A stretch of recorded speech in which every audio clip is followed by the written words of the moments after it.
नमस्कार दोस्तों, स्वागत है आपको हमारे यूट्यूब चैनल पे। आज हम क्लास 10th का त्रिकोणमिति पढ़ेंगे। तो चलिए शुरू करते हैं। त्रिकोणमिति को पढ़ने से पहले हमें यह जान लेना आवश्यक है कि इस त्रिकोणमिति शब्द का मतलब क्या है। तो अगर इस त्रिकोणमिति शब्द को हम अलग अलग टुकड़ों में तोड़कर समझने का प्रयास करें तो हम इस त्रिकोणमिति शब्द को 3 भागों में बांट सकते हैं। त्रि, कोण और एक मिति, और यही 3 शब्दों के मिलने से त्रिकोणमिति शब्द बना। ठीक है, तो त्रिकोणमिति शब्द को हमने टोटल 3 भागों में बांटा, त्रि, कोण और मिति। तो हम जानते हैं कि भाई इस त्रि का मतलब क्या होता है। तो इस त्रि का मतलब होता है 3। ठीक है, और इस कोण का मतलब कोण ही होता है, और इस मिति शब्द का मतलब होता है माप। मतलब यह है कि हम त्रिकोणमिति में 3 कोणों की माप पढ़ते हैं। ठीक है, त्रिकोणमिति में हम 3 कोणों की माप पढ़ते हैं। अब आप ध्यान कीजिए कि गणित में कौन ऐसा चित्र है जिसमें 3 कोण होते हैं। तो आप पाएंगे त्रिभुज। ठीक है, त्रिभुज में कितने कोण होते हैं? 3 कोण होते हैं। ठीक है, तो मतलब यह है कि त्रिकोणमिति में हमें मुख्य रूप से त्रिभुज के बारे में पढ़ना है। ठीक है, त्रिकोणमिति में हमें मुख्य रूप से त्रिभुज के बारे में पढ़ना है। लेकिन त्रिभुज भी कई प्रकार के होते हैं। ठीक है, त्रिभुज भुजा के अनुसार भी होता है, भुजा के अनुसार। ठीक, त्रिभुज भुजा के अनुसार 3 होते हैं। पहला समबाहु त्रिभुज, दूसरा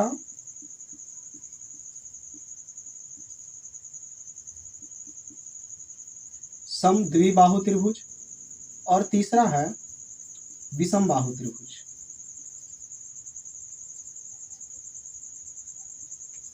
विषमबाहु त्रिभुज।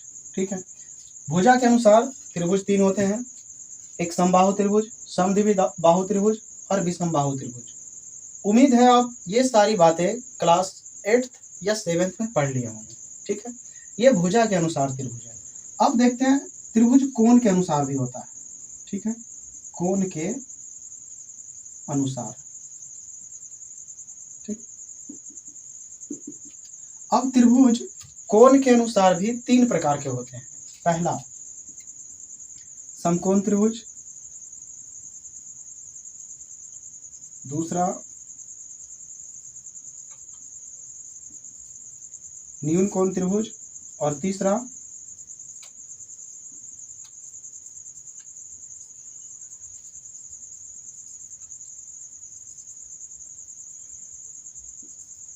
अधिक कोण त्रिभुज। ठीक है, तो अभी अभी हमने आपको बताया कि त्रिकोणमिति में अपने को त्रिभुज के बारे में पढ़ना है। ठीक है, अब त्रिभुज भी 2 प्रकार के होते हैं, एक भुजा के अनुसार और दूसरा कोण के अनुसार। अब भुजा के अनुसार भी त्रिभुज 3 प्रकार के हैं, समबाहु त्रिभुज, समद्विबाहु त्रिभुज और विषमबाहु त्रिभुज। वही कोण के अनुसार त्रिभुज 3 प्रकार के हैं, समकोण त्रिभुज, न्यून कोण त्रिभुज और अधिक कोण त्रिभुज। और ये सब त्रिभुजों का डिटेल जानकारी आप क्लास 8th या 7 में बेहतर पढ़े होंगे। ठीक है, तो यहाँ पर ज़्यादा पढ़ने की आवश्यकता है नहीं। अब सवाल आता है कि अभी अभी हम आपको बताए हैं कि त्रिकोणमिति में अपने को त्रिभुज के बारे में पढ़ना है, तो इतना सारा में से कौन सा त्रिभुज के बारे में पढ़ना है। ठीक है, तो हम त्रिकोणमिति में मुख्य रूप से पढ़ेंगे समकोण त्रिभुज को। ठीक है, मतलब यह है कि त्रिकोणमिति में हम समकोण त्रिभुज का अध्ययन करते हैं।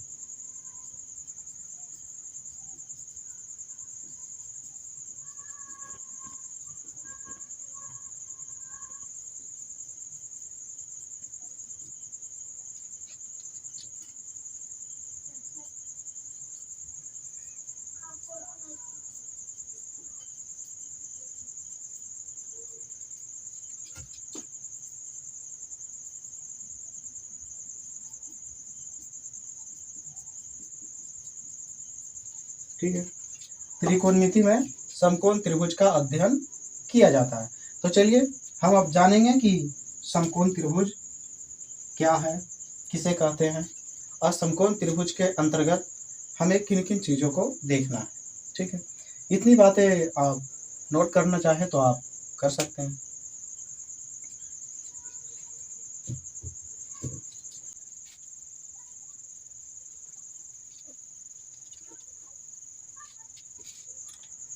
अब हम देखेंगे समकोण त्रिभुज।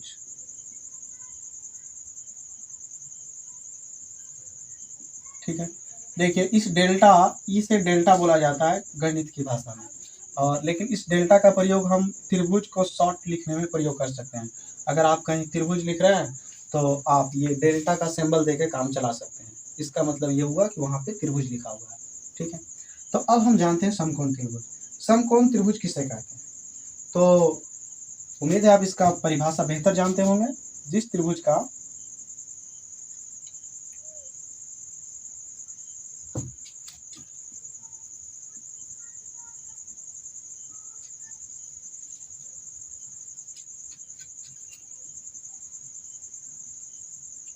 ठीक है, समकोण त्रिभुज किसे कहेंगे?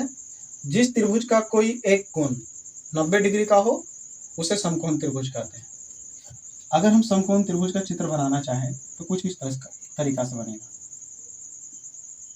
ठीक, अब 90 डिग्री है तो आपको 90 डिग्री बताना पड़ेगा कि 90 डिग्री कहाँ पे है। ये रहा 90 डिग्री। अब 90 डिग्री जैसा ही दिख जाए हम बोल देंगे वह समकोण त्रिभुज है। जरूरी नहीं कि कोण यहाँ ही बना रहे, कहीं भी बन सकता है 90 डिग्री। ये 90 डिग्री। ठीक है, तो ये भी समकोण त्रिभुज है और ये भी समकोण त्रिभुज है। ठीक है, कैसे पता चला कि ये समकोण त्रिभुज है? क्योंकि 90 डिग्री का कोण बन रहा है। उम्मीद है इतनी बातें आप समझ गए होंगे। अब आप ध्यान दीजिए, 90 डिग्री के ठीक सामने, 90 डिग्री के ठीक सामने वाली जो भुजा होती है उसे बोलते हैं हम कर्ण। ठीक, 90 डिग्री के ठीक सामने वाली भुजा को बोला जाता है कर्ण। तो यहाँ पर भी 90 डिग्री के ठीक सामने जो भुजा होगी उसे बोल देंगे हम कर्ण। ठीक, अब बच गया बाकी के दो भुजा। तो बाकी के दो भुजा में से एक को आप बोल दीजिए लंब, ठीक, और एक को आप बोल दीजिए आधार। कोई फर्क नहीं पड़ता, आप यहाँ भी लंब लिख सकते हैं और यहाँ भी आप आधार लिख सकते हैं। लेकिन आप कर्ण लिखते समय इस बात का खास ध्यान रखेंगे कि 90 डिग्री के ठीक सामने वाला भुजा ही हमेशा कर्ण होगा। आप इन दोनों में से किसी एक को बोल दीजिए आधार और एक को बोल दीजिए लंब। ठीक, तो यहाँ पर अभी आपने क्या सीखा कि 90 डिग्री के ठीक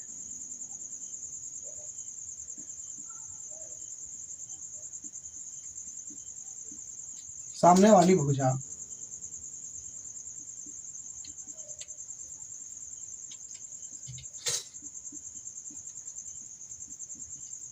कर्ण होता है। ठीक, 90 डिग्री के ठीक सामने वाली भुजा कर्ण होता है। ठीक है, एक पॉइंट और यहां लिख सकते हैं,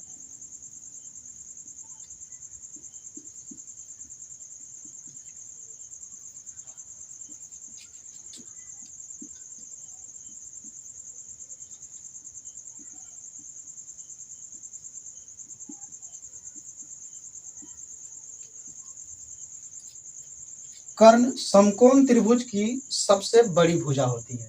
ठीक है, ये समकोण त्रिभुज में जो कर्ण आपको नजर आ रहा है ये इससे भी लंब से भी बड़ा होगा और आधार से भी बड़ा होगा। ऐसा कभी नहीं होगा कि कर्ण से बड़ा हो गया आधार, नहीं। अगर कर्ण से बड़ा आप आधार को बता रहे हैं इसका मतलब आप गलती कर रहे हैं। ऐसा कभी हो ही नहीं सकता कि आप आधार को ज्यादा कर देंगे किससे? कर्ण से, या लंब को ज्यादा कर देंगे कर्ण से। कर्ण हमेशा और हमेशा इससे भी बड़ा होगा, मतलब लंब से भी बड़ा होगा और आधार से भी होगा। ठीक है, तो मतलब समकोण त्रिभुज की सबसे बड़ी भुजा होती है कर्ण।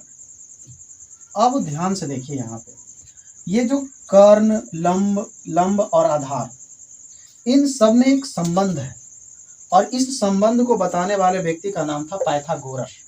पाइथागोरस महोदय ने ज्यामिति में बहुत अध्ययन किया। उन्होंने समकोण त्रिभुज और त्रिभुज, खास करके त्रिभुज का उन्होंने काफी अध्ययन किया और उसी में से समकोण त्रिभुज का जब वे अध्ययन कर रहे थे तब उन्होंने एक नियम दिया जिसका नाम रखा गया पाइथागोरस परिमेय।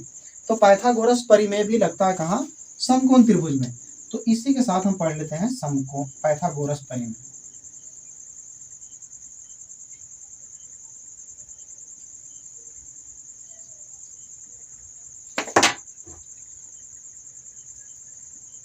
ठीक है, पाइथागोरस परिमेय में पाइथागोरस महोदय ने बताया कि कर्ण का स्क्वायर, कर्ण यानी बड़ी भुजा, कर्ण का स्क्वायर बराबर लंब का स्क्वायर प्लस आधार का स्क्वायर।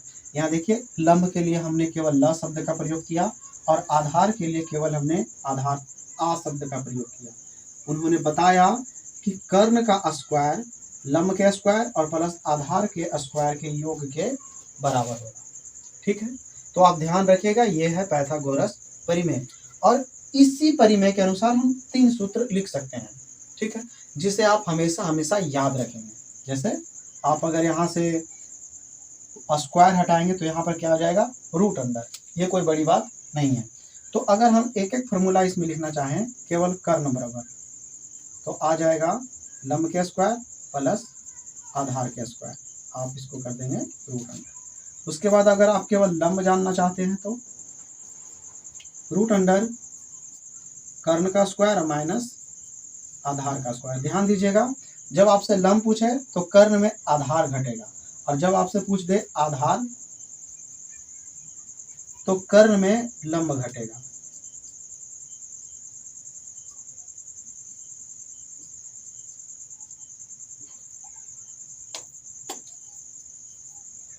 ठीक है, आप ये 3 बात को डायरेक्ट याद रखेंगे। ऐसे कोई बच्चा अगर पढ़ने में ज़्यादा ठीक ठाक है तो इसी फार्मूला से वह काम चला लेता है, लेकिन आप 3 फार्मूला याद रखेंगे, कर्ण लंब और आधार।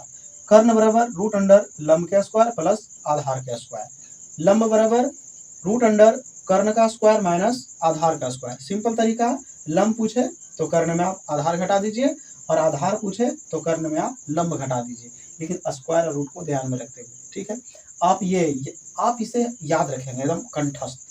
ठीक है, जब तक ये आपको याद नहीं रहेगा चीजें आगे आपको समझ में नहीं आएगी।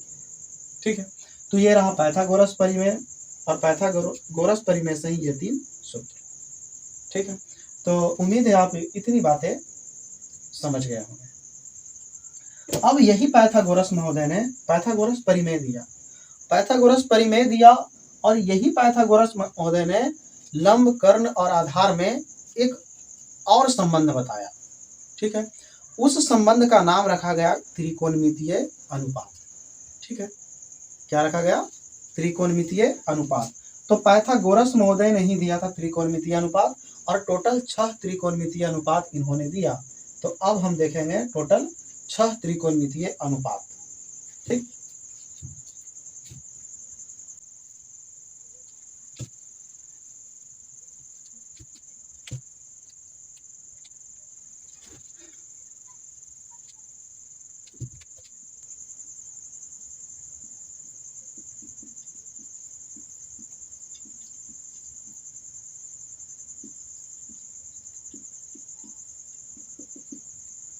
छह त्रिकोणमितीय अनुपात ये भी दिया था पाइथागोरस महोदय ने।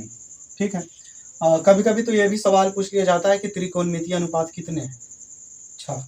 ठीक है, काफी इजी सा सवाल था।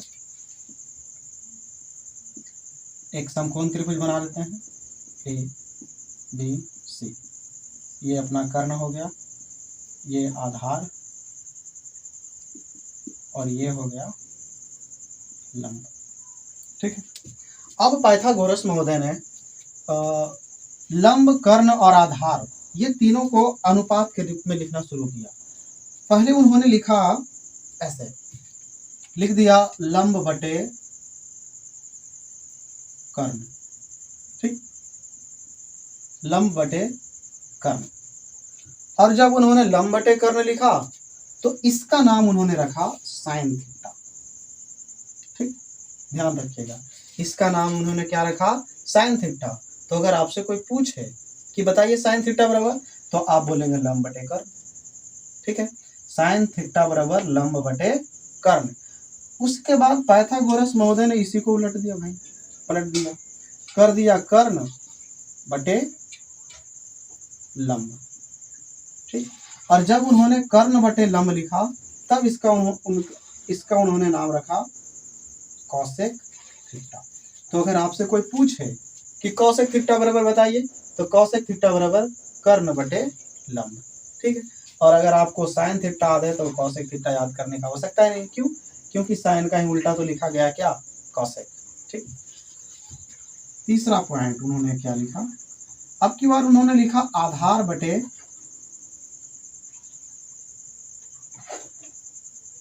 कर्ण, ठीक। क्या लिखा, आधार बटे कर्ण।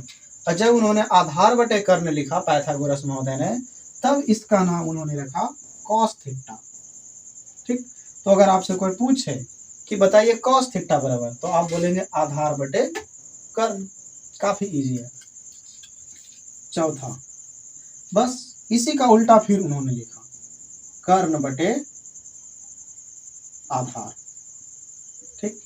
तो जब उन्होंने कर्ण बटे आधार लिखा तब इसका नाम रखा गया सेक थीटा, सेक थीटा, ठीक। तो अगर आपसे कोई पूछे बताइए बबुआ सेक थीटा बराबर, तो सेक थीटा बराबर कर्ण बटे आधार, ठीक। ये रहा पांचवा। पांचवा उन्होंने लिखा लंब बटे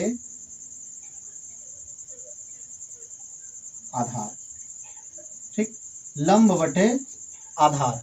और जब उन्होंने लंब बटे आधार लिखा तब इसका नाम उन्होंने रखा टैन थीटा, ठीक है। फिर इसी का उल्टा रखा उन्होंने, अब की बार रखा आधार बटे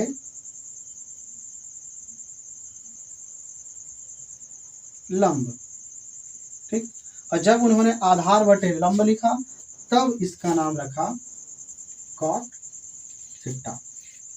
तो आप देख पा रहे हैं, साइन थीटा का उल्टा कॉसेक थीटा, कॉस थीटा का उल्टा सेक थीटा, टैन थीटा का उल्टा कॉट थीटा, ठीक है। अभी आप अगर 10वां में आए हैं तो कितने बच्चों को तो ये भी नहीं बोलने आता, sine theta, cos theta, tan theta, cosec theta, sec theta, cot theta, 2 दिन इसे बोलने में सीख लग जाता है। तो आप कोशिश कीजिए कि एक ही बार के ट्राई में आप सीख जाएं। और आपको ये ध्यान रखना चाहिए कि अगर आप साइन थीटा बोल रहे हैं तो आपके माइंड में आना चाहिए साइन थीटा बराबर लंब बटे कर्ण, कॉस थीटा बराबर आधार बटे कर्ण, टैन थीटा बराबर लंब बटे आधार। और उसी प्रकार आप अपने माइंड में लाइए कि साइन का उल्टा कॉसेक है ना, और कॉसेक बराबर हो जाएगा कर्ण बटे लंब। सेक कॉस का उल्टा है तो उसका हो जाएगा आधार बटे नहीं कर्ण बटे आधार, ठीक है। उसी प्रकार टैन का उल्टा है कॉट, और टैन बराबर होता है लंब बटे आधार, और कॉट का हो जाएगा आधार बटे लंब, ठीक है। तो आज की क्लास हम यहीं तक रखते हैं। तो अगले क्लास में जब आप आएंगे तो ये कम से कम ये वाली चीज़ आपको क्लियर होना चाहिए, ठीक है। पीछे आप जो भी पढ़े याद रहे या ना रहे कोई दिक्कत नहीं है, लेकिन अगर आपको अगला क्लास देखना है तो इतनी बातें आपको कंठस्थ होना चाहिए। अगर आपसे पूछ दे डायरेक्ट कि साइन थीटा बराबर, तो आपके मुंह से निकलना चाहिए लंब बटे कर्ण, ठीक है। अगर आपसे पूछ दे कॉस थीटा बराबर तो आप धड़ल्ले से बोल सके आधार बटे कर्ण। अगर आपसे पूछ दे टैन थीटा बराबर तो लंब बटे आधार।